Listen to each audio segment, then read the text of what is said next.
Hey, Capt here, preacher at large, teaching the word inspiring, 5 minutes at a time. Hey, you ever wonder how depression and anxiety medicines work? Well, I heard a doctor explain it. It was pretty cool.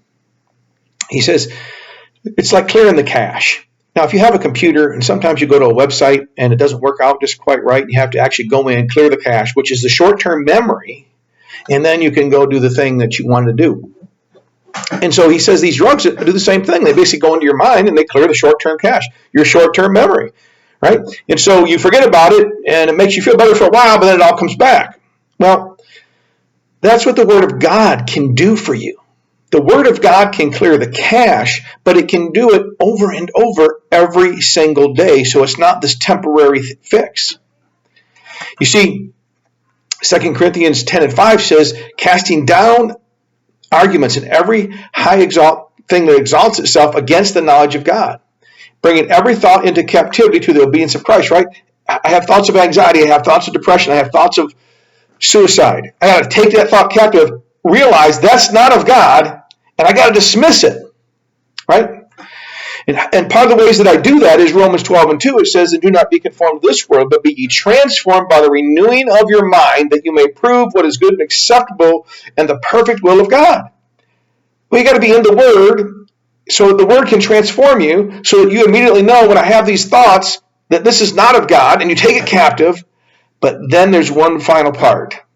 Philippians 4:8-9. You can't just leave it empty, right? You can leave a computer cache empty, but you can't leave your brain empty. That'll just become Satan's playfield. It's got to be a full house in there.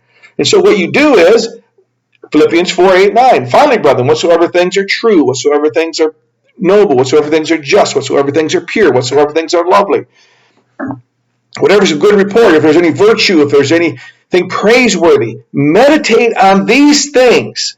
Now listen to this. The things which you learned and received and heard and saw in me, do these, and the God of peace will be with you. The God of peace. You don't have peace in your life because of anxiety, depression, and whatever else?